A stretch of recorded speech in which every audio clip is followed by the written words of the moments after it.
Welcome to Uncaged Zoo Tours. If you are new to the channel and love animals, I recommend and appreciate hitting the like and subscribe buttons and the bell icon to join me on my tours and to learn more about your favorite animals. It's another busy yet fun day in New York City. My dear friends, we're heading back to the world-famous Bronx Zoo. It sure is world famous. We had a pretty wild time in Jungle World, where we met gibbons, a leopard, gharials, tree kangaroos, and squealing otters.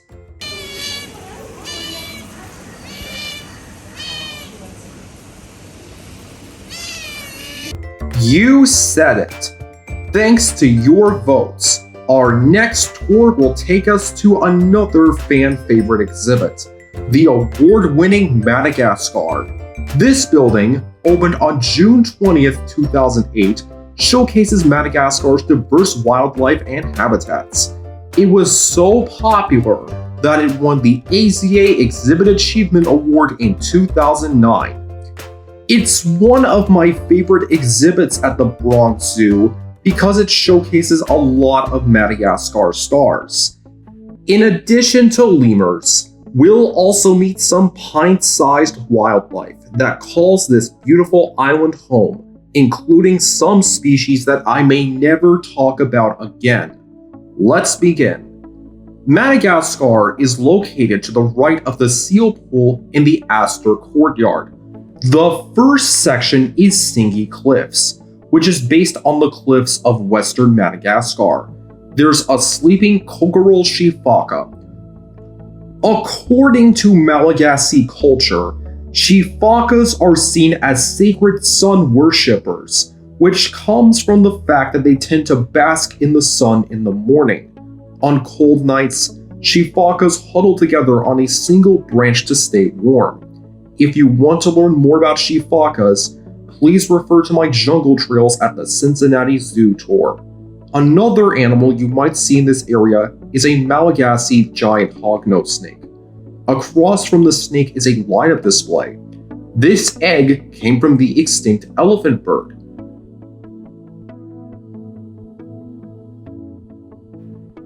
Our next stop is in the Singi Caves.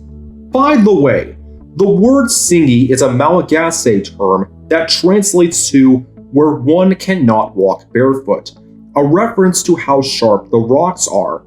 Anyways, this cave has a bunch of cichlids, and for the first time since my Zambezi River Hippocamp tour at the Memphis Zoo, the Nile crocodile. When a female crocodile lays her eggs, she goes into a trance where she doesn't know what's going on around her. Afterwards, the female crocodile will guard the eggs against predators like honey badgers and marabou storks.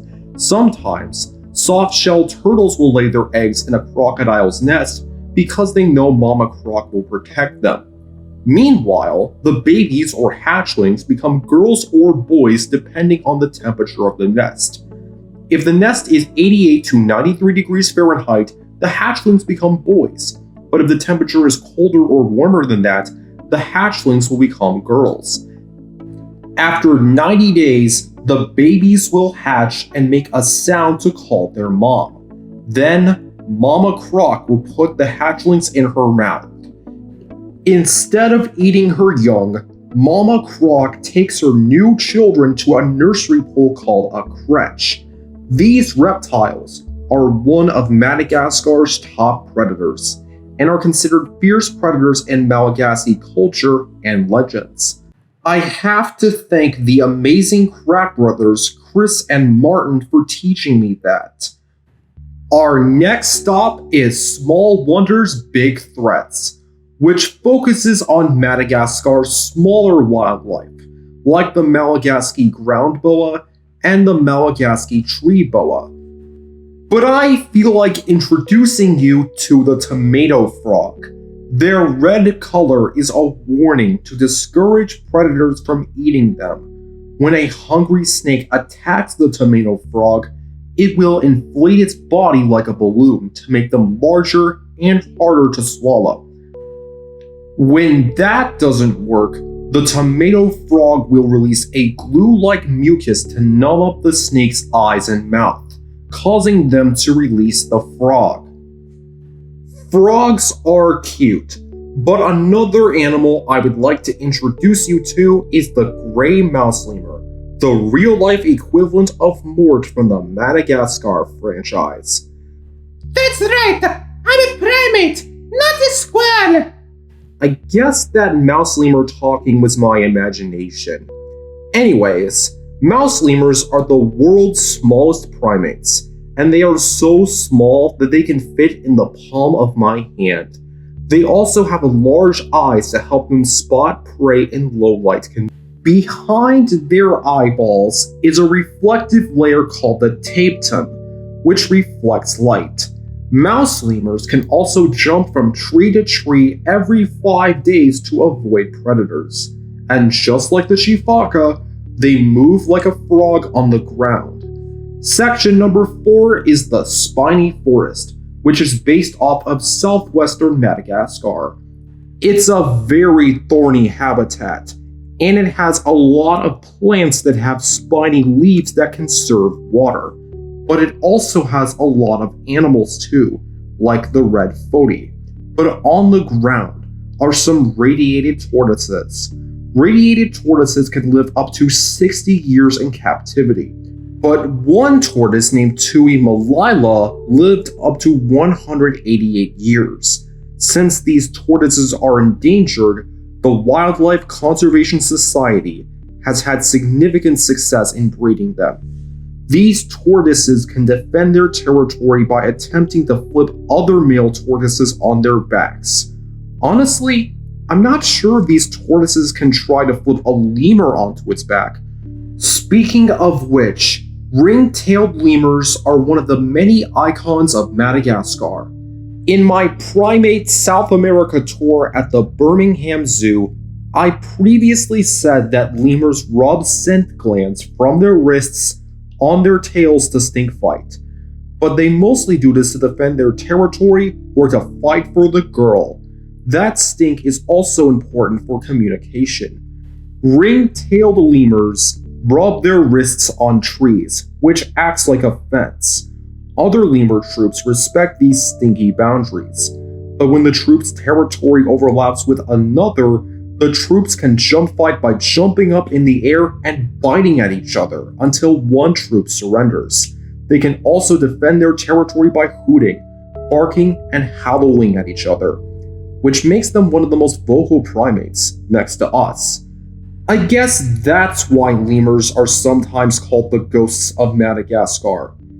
You may not only find lemurs in the Spiny Forest, but there are also cockroaches. No, not these cockroaches. Madagascar hissing cockroaches.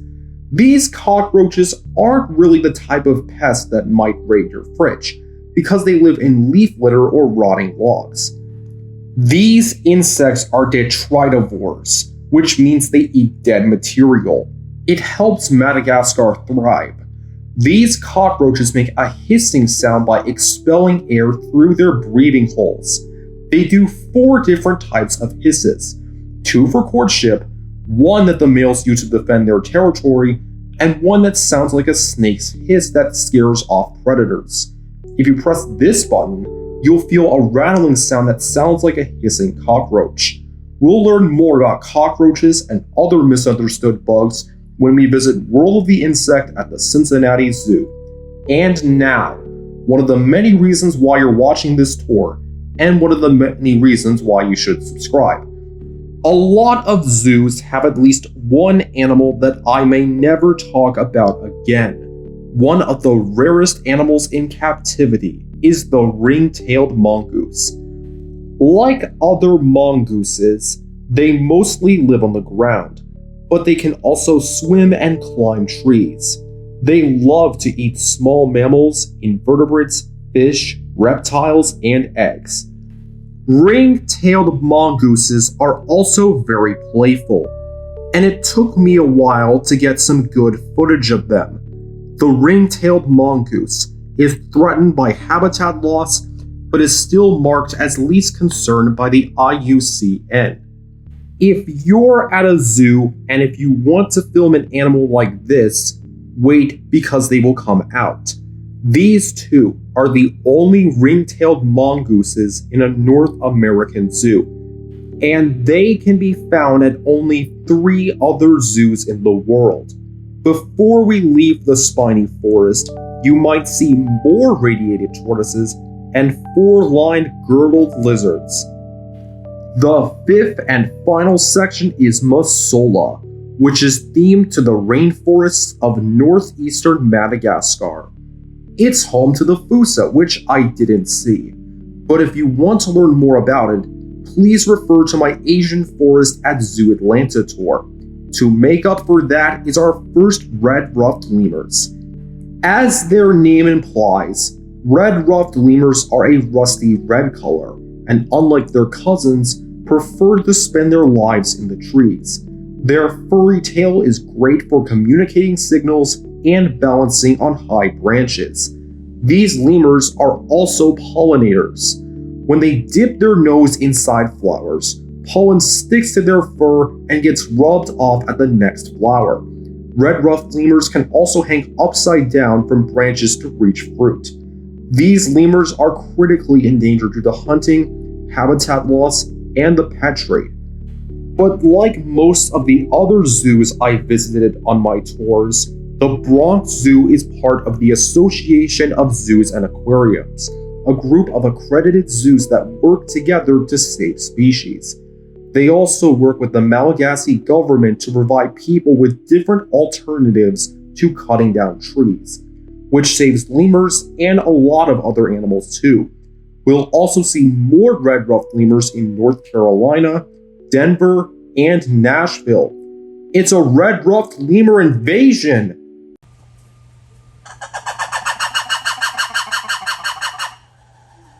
Oh, and you might see a Polynese cichlid. I almost forgot about you. Overall, Madagascar, like Jungle World, is another great highlight at the Bronx Zoo. You'll love seeing the lemurs and crocodiles, but you'll also get to see mouselemurs and ring-tailed mongooses. Plus, you'll love the interactive parts and learning about Madagascar's diverse habitats. Now it's time to vote to decide the next chapter of our journey through one of the world's most famous zoos. Which Bronx Zoo exhibit would you like to see next? First, there's the award-winning Gelada Reserve, where we'll meet a troop of Gelada baboons and watch ibex spar. Our second choice is the Mouse House, where we'll meet some of the world's most misunderstood rodents. Our final option is a 2-in-1 tour of the Aquatic Birdhouse and Seabird Aviary, where we'll meet some of the world's rarest and coolest birds, including kiwis, flamingos, kingfishers, and 2 penguin species. It will also be one of our first bird-focused tours. Let's see what today's question is. Here's the paper you wrote the question on. It almost fell out of your pocket when we were in the Spiny Forest section, but I managed to grab it. Thank you, sir. What animals have you always wanted to see in person and why? As always, thank you for subscribing and thank you for watching. Now let's celebrate by partying! Because in Madagascar, lemurs like to move it!